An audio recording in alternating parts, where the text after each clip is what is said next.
என் உயிரினும் மேலான அன்பு உடன்பிறப்புகள்.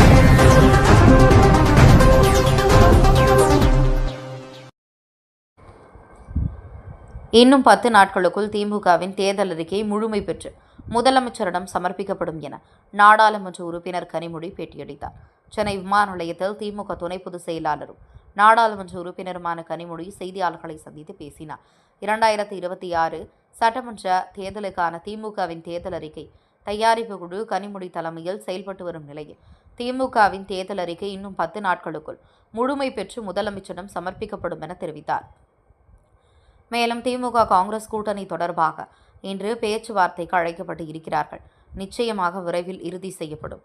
முதலமைச்சர் மீது இருக்கக்கூடிய நம்பிக்கையாலும் திராவிட இயக்க கருத்துக்களை முன்னெடுத்து செல்லக்கூடிய ஒரே தலைவர் என்ற நம்பிக்கையாலும் திமுக மீது உள்ள நம்பிக்கையாலும் முன்னாள் முதலமைச்சர் OPS அவர்கள் திமுகவில் தன்னை இணைத்துக் கொண்டுள்ளார். இதன் வழியாகவே யார் உண்மையாக திராவிட இயக்கத்தை நடத்தி கொண்டிருக்கிறார்கள், திராவிட மாடல் ஆட்சி தரக்கூடியவர்கள் யார் என்பது தெளிவாக மக்களுக்கு தெரிந்திருக்கும் என்றார். அதிமுக 3 கட்ட தேர்தல் அறிக்கை வெளியிட்டுள்ளது. திமுகவின் தேர்தல் அறிக்கை அதற்கு பதிலடி கொடுக்கும் வகையில் இருக்குமா என்ற கேள்விக்கு மற்றவருக்கு பதில் சொல்லக்கூடிய தேர்தல் அறிக்கையாக தயாரிக்க வேண்டும் என்ற அவசியம் திமுகவுக்கு இல்லை. யார் தேர்தல் அறிக்கை வெளியிட்டாலும் திமுக வெளியிடும் தேர்தல் அறிக்கை தான் மக்கள் நம்ப தயாராக உள்ளார்கள். மக்கள் என்ன எதிர்பார்க்கிறார்களோ அதை தேர்தல் அறிக்கையாக வழங்குவோம் என தெரிவித்தார். திரு OPS அவர்கள் திராவிட முன்னேற்ற கழகத்திலே தன்னை இணைத்துக் கொண்டிருக்கிறார்கள்.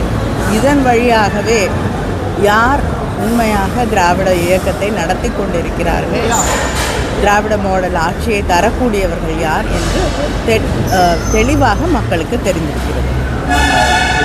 ஒரு தேர்தல் தயாரிப்பு தலைமையில் நீங்கள் தயாரிச்சிருக்கீங்க. தேர்தல் அறிக்கையில் 3 கட்டங்கள் அதிமுக பொதுச் செயலாளர் தேர்தல் அறிக்கையில் வெளியிட்டிருக்காரு. அதை எப்படி பார்க்குறீங்க?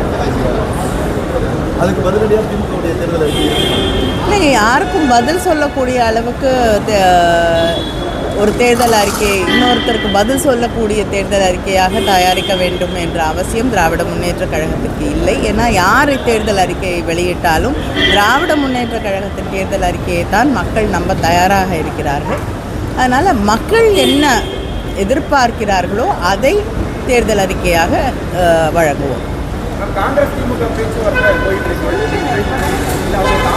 பேச்சுவார்த்தை இருக்காங்கன்னு